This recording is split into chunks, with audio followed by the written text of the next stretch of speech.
दोस्तों, आज इस वीडियो में हम आपके सामने भारत में आधी रात को लोकल ट्रेनों में महिलाओं के साथ होने वाले बुरा बर्ताव की एक मार्मिक और दिल दहला देने वाली सच्ची कहानी पेश करने जा रहे हैं, जिसे सुनकर आपकी आंखें नम हो जाएंगी। तो जो लोग रात में ट्रेन से यात्रा करते हैं, उन्हें आज का वीडियो अंत तक जरूर देखना चाहिए। तो चलिए वीडियो शुरू करते हैं। दरअसल दोस्तों, वो जगह थी कोलकाता सियालदा स्टेशन और समय रात के 11:45 पर थे। 26 साल की बैंक कर्मचारी त्रिशा साहा प्रतिदिन रात 10 बजे के आसपास कार्यालय से निकलती हैं। रात काफी हो चुकी है, लेकिन वो अभी भी अपने परिवार की खातिर अपनी नौकरी नहीं छोड़ सकता। वो रात 11:50 की बनगांव लोकल पकड़ने के लिए दौड़ रहा है। प्लेटफॉर्म 5 मौत के शहर जैसा है। वहां बहुत कम रोशनी है और वहां बहुत सारे फेरी वाले और बेघर लड़के हैं। लंबी रातें, बहुत सारा डर। ट्रेन के आते ही वहां भीड़ लग गई। वहां कोई महिला कक्ष नहीं है। वहां बहुत कम यात्री थे, लेकिन उन कुछ लोगों में भी कई नशे में धुत लोग चिल्ला रहे थे। त्रिशा को कोई और विकल्प न सूझा तो वो खाली डिब्बे में चढ़ गई। ट्रेन चल पड़ी है। वो खिड़की के पास बैठ गया। तभी एक अधेड़ उम्र का आदमी अचानक आया और बोला, बताइए मैडम, क्या आप अकेले जा रही हैं? त्रिशा आश्चर्यचकित हो गई और बिना कुछ कहे एक तरफ बैठ गई। वो आदमी उसके बगल में बैठ गया। उसकी सांसों से शराब की गंध आ रही थी और उसने लड़की से कहा, डरो मत, मैं कुछ नहीं करूंगा। ये कहकर वो आदमी हंस पड़ा। उसी डिब्बे में 3 अन्य पुरुष यात्री भी थे। त्रिशा ने अपनी नजरें उन पर गड़ाए रखीं। कोई कुछ नहीं बोला। ऐसा लगता है जैसे वो कुछ भी न देखने का नाटक कर रहे हैं, शायद डर के कारण, शायद आदत के कारण। नशे में धुत आदमी ने अब त्रिशा के बालों को देखा और कहा, तुम इतनी सुंदर हो, इतनी रात को बाहर क्यों हो? त्रिशा ने साहसपूर्वक कहा, कृपया मेरे बगल में मत बैठिए, मैं पुलिस में शिकायत करूंगी। उस समय वो आदमी मुस्कुराया और बोला, इस ट्रेन में पुलिस नहीं आती, यहां सिर्फ आप और मैं हैं और कुछ नहीं। अचानक डर के मारे उसके शरीर के रोंगटे खड़े हो गए। मेरा गला सूख गया। ट्रेन बरुईपुर की ओर जा रही थी। वो आदमी उसकी ओर झुककर बात करने की कोशिश कर रहा है। त्रिशा खड़ी हो गई और गाड़ी के एक तरफ चली गई। तभी पीछे से उस आदमी ने कहा, अगर तुम इतनी ही बहादुर हो तो महिलाओं के डिब्बे में क्यों नहीं जाती?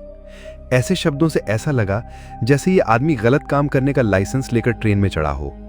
अचानक एक युवा यात्री उठा और उस आदमी से बोला, अगर तुमने एक बात और कही तो मैं तुम्हें खुद पुलिस के हवाले कर दूंगा। वो आदमी एक क्षण के लिए चुप रहा, फिर हल्के अपमान के साथ उसने गाड़ी बदल ली। त्रिशा ने मन ही मन सोचा, एक लड़के ने तो बचा लिया, लेकिन बाकी लोग चुप रहे। तभी उसके पिता का फोन आया। त्रिशा ने बस इतना कहा, मैं आ रही हूं पिताजी, अभी हम बात नहीं कर सकते। उसने पिताजी से और कुछ नहीं कहा, क्योंकि पिताजी चिंतित हो जाते। रात के 12:25 हो रहे थे। ट्रेन तो और भी खाली है। त्रिशा और वो लड़का कमरे में हैं। लड़के ने अपना नाम बताया, अरिंदम, पत्रकार। अरिंदम ने कहा, ऐसा हर दिन होता है, कोई विरोध नहीं करता। लड़कियां डरी हुई हैं, लोग देख नहीं रहे हैं और रेलवे पुलिस सो रही है। त्रिशा ने पूछा, आप जैसा कोई रिपोर्ट क्यों नहीं करता? अरिंदम ने कहा, मैंने कई बार रिपोर्ट की है, कोई भी प्रिंट नहीं करता, क्योंकि रेलवे अधिकारी इन चीजों को रोजमर्रा की बातें कहकर टाल देते हैं। 12/7 स्टेशन पार करने के बाद रात के 1:45 हो चुके थे। ट्रेन लगभग खाली थी। अचानक 3 युवक एक डिब्बे में चढ़े। उनसे बदबू आ रही थी और उनकी आंखें लाल थीं। यह स्पष्ट था कि उन्होंने ड्रग्स लिया था। उन्होंने पहले अरिंदम को देखा और कहा, भाई क्या तुम्हारे पास कोई सिगरेट है?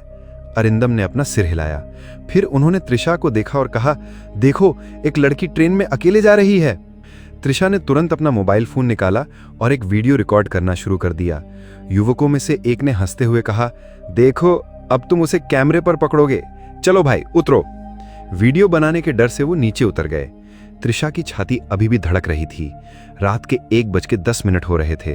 त्रिशा बनगांव स्टेशन पर उतरी। स्टेशन बिल्कुल सुनसान था। बाहर कोई पुलिस नहीं थी। ऑटो स्टैंड बंद था। अकेले 10 मिनट का पैदल रास्ता था। ऐसा लग रहा था जैसे हर साया डरावना हो। त्रिशा ने उस रात के अनुभव को याद करते हुए कहा, रात में महिलाओं के लिए अकेले ट्रेन से सफर करना अंधेरे में चलने जैसा है। आप नहीं जानते कि खतरा कहां से आएगा। अगली सुबह त्रिशा ने फेसबुक पर एक लंबा स्टेटस लिखा, जिसमें वीडियो के साथ पूरी घटना पोस्ट की। यह स्टेटस वायरल हो गया और हजारों लोगों ने इसे शेयर किया। रेलवे अधिकारियों ने बाद में बताया, उन्होंने कहा कि रात में लोकल ट्रेनों में आरपीएफ गश्ती करती है, लेकिन यह हर डिब्बे में नहीं होती। त्रिशा, अरिंदम और कुछ अन्य यात्रियों ने change.org पर रात्रिकालीन रेल यात्रा की सुरक्षा विषय पर एक अभियान शुरू किया। बाद में आरपीएफ हॉटलाइन नंबर शुरू किए गए और सियालदाह और हावड़ा में रात 11 बजे के बाद आरपीएफ महिला कर्मियों को तैनात किया जाने लगा। त्रिशा आज भी उस ट्रेन से यात्रा करती है। अब वो अकेली नहीं है, वो बहुत सी अन्य महिलाओं की बहादुरी देखती है। वो कहती हैं कि हम निर्भया नहीं होंगे, हमें सुरक्षित रेलगाड़ियां, सतर्क यात्री और जिम्मेदार प्रशासन चाहिए। ये कहानी किसी एक घटना का परिणाम नहीं है, बल्कि कई लड़कियों के वास्तविक अनुभवों का सम्मिलित प्रतिबिंब है। रात में लोकल ट्रेनों में महिलाओं, बुजुर्गों और सामान्य यात्रियों के लिए सुरक्षा की कमी अभी भी पश्चिम बंगाल सहित भारत के कई राज्यों में एक गंभीर समस्या है। इस समस्या को ध्यान में रखते हुए आइए ऐसी ही एक और दिल दहला देने वाली सच्ची कहानी जान लेते हैं। 26 साल की आज़ाद लड़की श्रुतिश्री कोलकाता के बाहरी इलाके में एक प्राइवेट कंपनी में काम करती थीं। उनका परिवार ग्रामीण क्षेत्र में रहता था, इसलिए वो कोलकाता में अकेले रहते थे। हर दिन काम के बाद वो रात के 8 बजे की लोकल ट्रेन से घर जाते थे। लेकिन वो दिन विशेष था।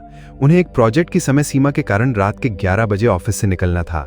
जब वो सियालदा स्टेशन पहुंचे तो रात के करीब 11:30 बज रहे थे। प्लेटफॉर्म पर लोगों की संख्या बहुत कम है, इसलिए श्रुतिश्री थोड़ी डरी हुई थीं। फिर भी वो बहादुरी से ट्रेन के महिला डिब्बे में चढ़ गई। डिब्बे में एक और बूढ़ी औरत और 2 कॉलेज की लड़कियां थीं। श्रुतिश्री को क्या पता था कि इस रात की यात्रा उनके जीवन की दिशा बदल देगी। जब ट्रेन आधे रास्ते पर पहुंची तो डिब्बे में बैठे अन्य यात्री एक एक करके उतरने लगे। रात के लगभग 12 बज रहे थे। कमरे में केवल श्रुतिश्री बची थीं और आगे के डिब्बे में एक अजीब आदमी बैठा था। सिर पर हुड, चेहरा अधिकांश ढका हुआ, आंखों में एक अजीब सी चमक। अचानक वो उठकर श्रुतिश्री के पास बैठ गया। उसमें से शराब की तेज गंध आ रही थी और अपने बगल में बैठते हुए उसने लड़की से पूछा, इतनी देर रात तक बाहर रहना बहुत बहादुरी है ना? वो आदमी फुसफुसाया। श्रुतिश्री ने पहले अपना सिर घुमाकर खिड़की से बाहर देखा। वो बिना कोई उत्तेजना दिखाए खुद को मजबूत बनाए रखता है, लेकिन जैसे ही उस आदमी ने आगे बढ़कर अपना हाथ श्रुतिश्री के कंधे पर रखा, वो चिल्लाई, मुझे मत छुओ। ट्रेन के इस हिस्से में न तो कोई पुरुष यात्री था और न ही कोई अन्य यात्री। गार्ड रूम भी दूर है। वो आदमी अब उसके सामने खड़ा हो गया और उसे धमकाने लगा, बैठ जाओ वरना बात और बिगड़ जाएगी, कोई कुछ नहीं सुनेगा। श्रुतिश्री ने अपने बैग से फोन निकालने की कोशिश की, लेकिन उस आदमी ने उसका हाथ पकड़ लिया और फोन छीन लिया।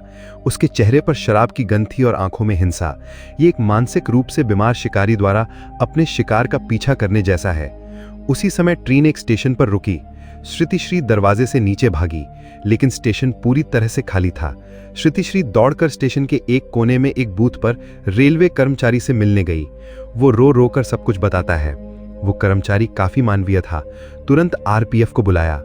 हालांकि वो आदमी दूसरे कमरे में भाग गया। आरपीएफ ने उसी रात जांच शुरू की और सीसीटीवी फुटेज के आधार पर उस आदमी की पहचान की। उन पर कई अपराधों का आरोप था और उन्होंने पहले भी इस तरह का अभद्र व्यवहार किया था। श्रुतिश्री ने एफआईआर दर्ज की और अदालत में गवाही दी। बाद में उस आदमी को 3 साल की जेल की सजा सुनाई गई। उनके साहस और सक्रियता के लिए मीडिया में भी उनकी प्रशंसा की गई। इस घटना के बाद कई लड़कियां अपने अनुभव लेकर सामने आईं। उस समय भारतीय रेलवे ने रात्रिकालीन ट्रेनों में महिलाओं की सुरक्षा को मजबूत किया। ये कहानी सिर्फ श्रुतिश्री की नहीं है, ये देश की कई लड़कियों के दैनिक संघर्ष की कहानी है। अंधेरे कमरे, खामोश सहयात्री और असहाय क्षण दैनिक भय की तरह हैं। आरपीएफ ने ट्रेनों में पेट्रोलिंग बढ़ा दी, महिला यात्रियों के लिए पैनिक बटन लगाए गए। श्रुतिश्री आज भी ट्रेन में चढ़ती हैं, लेकिन उसकी आंखों में सावधानी और दिल में दृढ़ निश्चय है। कोई भी लड़की चुप नहीं रहनी चाहिए। यदि हम अन्याय देखते हैं तो हमें विरोध करना चाहिए, अपनी आवाज उठानी चाहिए और साहस दिखाना चाहिए। अगर हम चुप रहें तो अंधकार बढ़ेगा, लेकिन अगर हम विरोध करेंगे तो रोशनी वापस आ जाएगी। ये कहानी एक महिला से सुनी गई सच्ची घटना पर आधारित है। सम्मान की दृष्टि से नाम और पहचान गोपनीय रखी गई है। अन्यथा नीचे दिए गए कमेंट बॉक्स में भारतीय रेलवे सेवा के बारे में अपनी राय शेयर करना न भूलें। अगर आज का वीडियो पसंद आया तो इसे लाइक करना और अपने दोस्तों के साथ शेयर करना न भूलें। धन्यवाद।